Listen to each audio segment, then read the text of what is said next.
Budaya, warisan, refleksi cerminan dalam setiap kehidupan.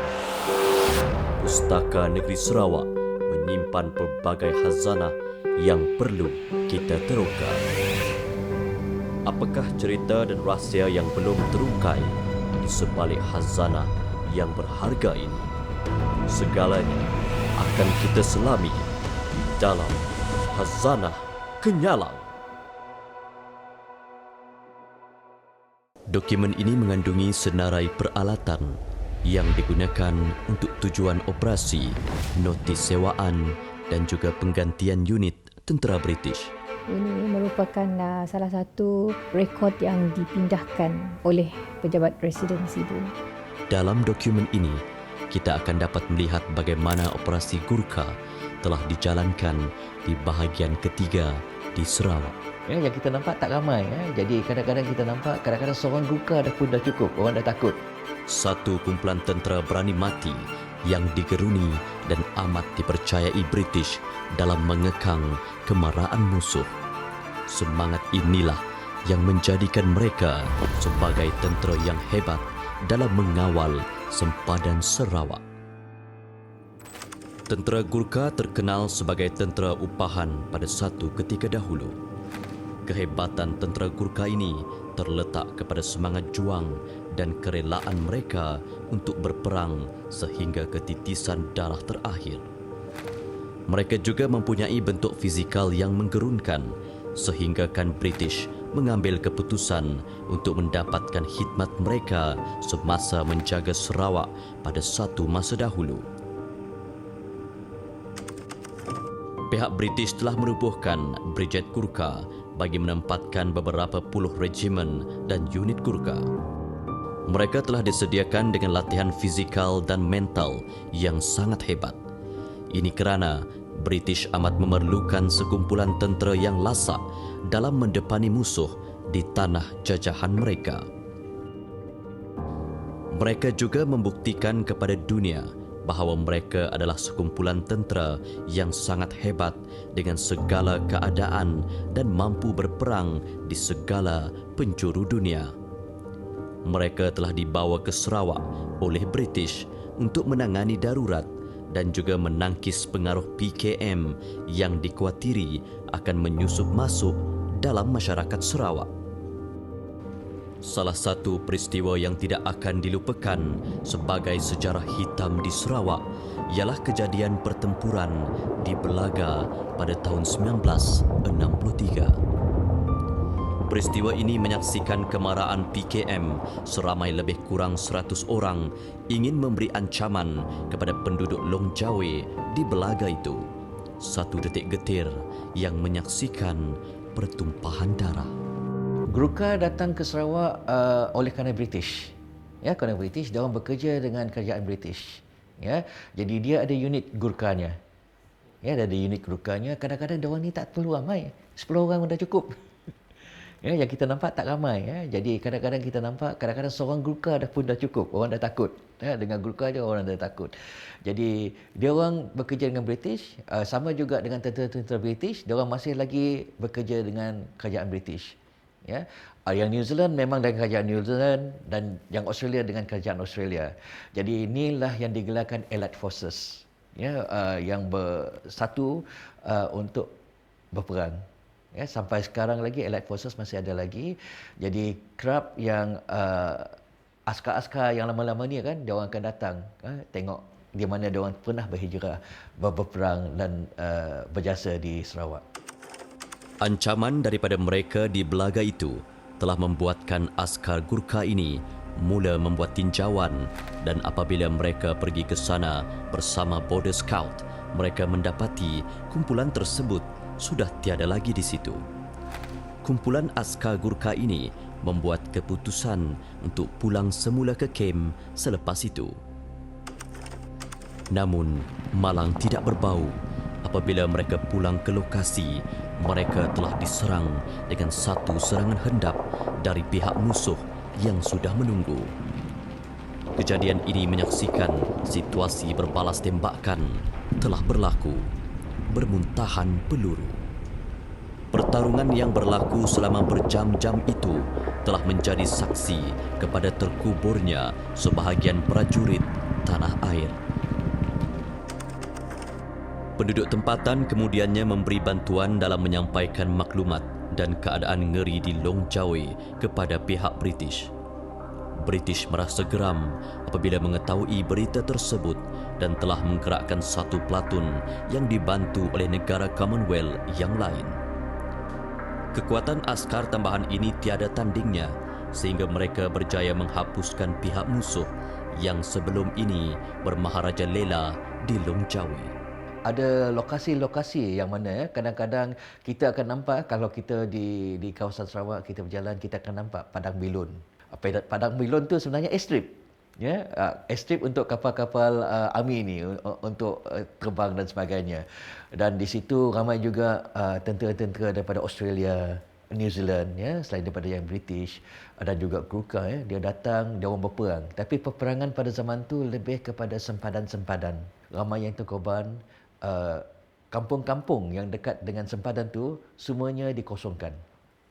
Ya, dikosongkan, jadi diorang lari. Ya, diorang lari. Daripada situ kita tahu yang orang-orang Sarawak ni tak nak menjadi Indonesia. Tak nak menjadi sebahagian daripada Indonesia.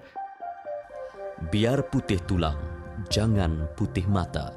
Itulah yang menjadi semangat kepada mereka dalam menyerang pihak musuh dan dikabarkan pihak musuh tidak sempat untuk pulang kembali ke negara mereka.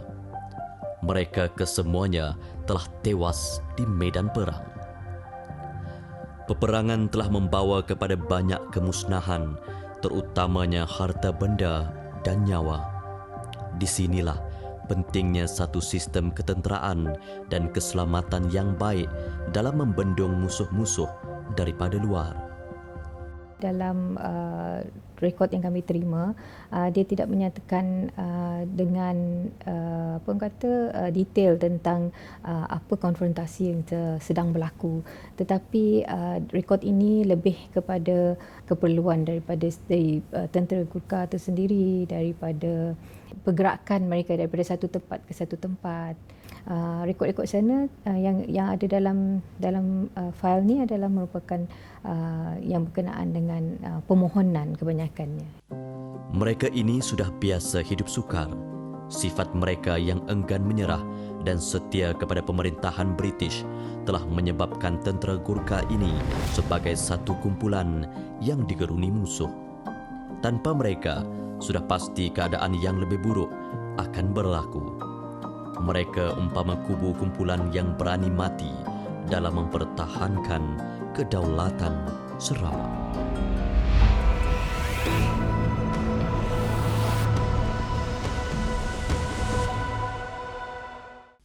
Menyingkap kembali situasi di Sarawak satu masa dahulu, dokumen yang ada dalam simpanan pustaka Sarawak ini merupakan satu dokumen penting untuk kita melihat semula bagaimana suasana Sarawak pada zaman serangan daripada Tentera Nasional Kalimantan Utara TNKU yang asalnya bermula daripada masalah politik luar yang berlaku di Sarawak pada satu masa dahulu. Masa konfrontasi itu, Australia pun ada, New Zealand pun ada, lepas itu Punjab pun ada. Satu dokumen yang menjadi bukti bahawa pernah ada satu kejadian yang tidak diingini oleh penduduk Sarawak pada masa itu. Satu kejadian yang menyayat hati dan mengorbankan banyak nyawa.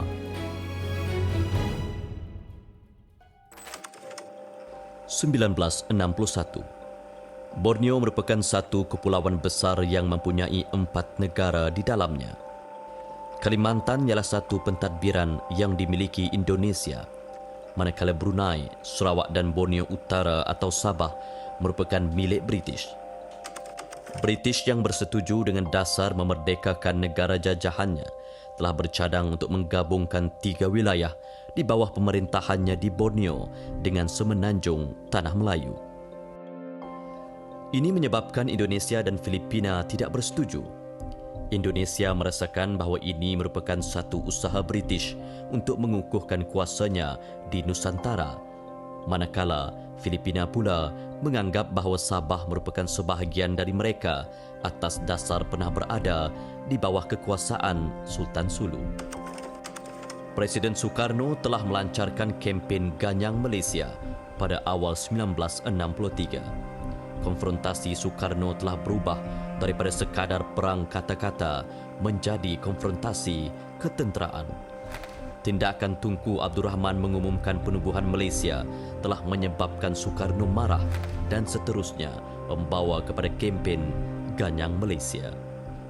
Semangat oleh kerana peperangan itu merupakan peperangan konvensional di antara kedua negara, sudah tentu semangat mempertahankan negara itu tinggi. Kita pun tidak mahu juga ditaluk oleh negara-negara lain sebab kita nak mempertahankan kedaulatan kita, kebebasan kita. Jadi semangat memang kuat menentang. Ketika itu saya masih ingat ketika itu saya punya pakcik kena ambush. Pakcik saya cedera dan oleh kerana kecederaan tu dia survive ataupun hidup, tapi oleh kerana kecederaan itu dia umur dia tak panjang lah. Itu juga salah satu yang menjadi inspirasi saya untuk menjadi tentera ketika itu. Di Tebedu, Sarawak telah berlaku satu pertempuran yang hebat. Gerila Indonesia mula menyelinap masuk Tebedu yang merupakan sempadan kedua-dua buah negara dan telah menyerang Balai Polis Tebedu di Sarawak yang terletak tidak jauh daripada sempadan Indonesia. Namun begitu, serangan itu berjaya dipatahkan. Pelbagai siri serangan di sempadan Kalimantan telah diusahakan oleh pihak gerila. Namun begitu, serangan ini berjaya dipatahkan dengan bantuan daripada pelbagai ketenteraan pihak luar seperti Australia dan New Zealand.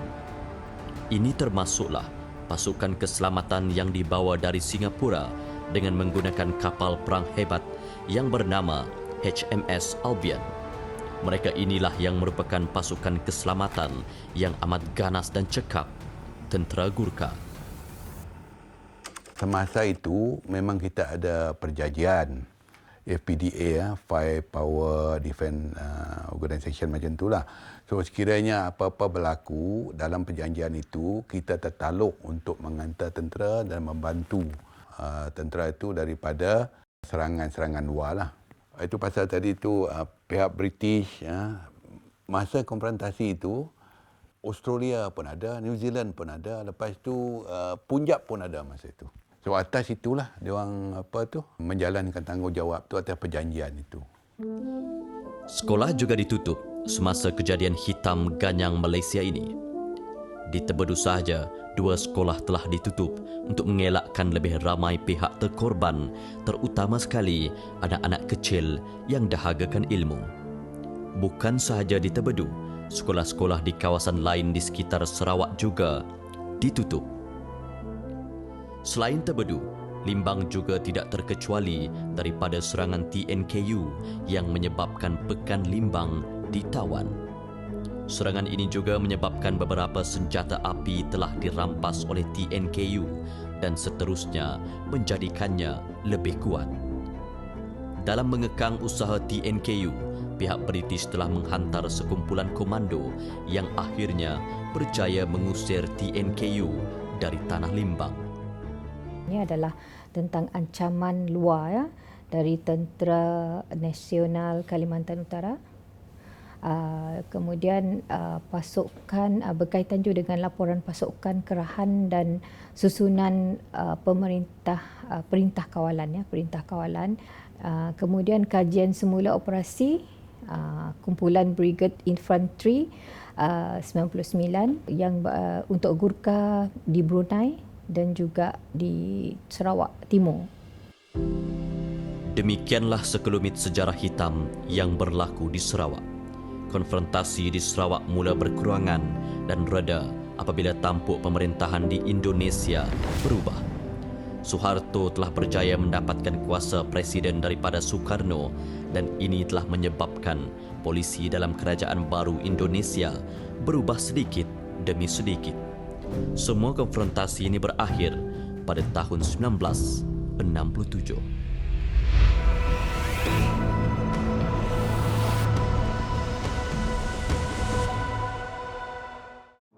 Dokumen yang terdapat di Pustaka Sarawak ini mengandungi memorandum rasmi daripada Setiausaha Persekutuan yang dialamatkan kepada Residen Divisyen Ketiga mengenai Sarawak Rangers di Johor dan Perak. Isi dokumen ni semuanya berkaitan dengan kebajikan, keperluan Diet Trackers ni ya, Ranger ni ya. Anggota Sarawak Ranger ataupun Iban Tracker, mereka sangat setia kepada pemerintahan. Inilah dokumen yang membuktikan kewujudan Sarawak Rangers yang digeruni pada satu masa dahulu.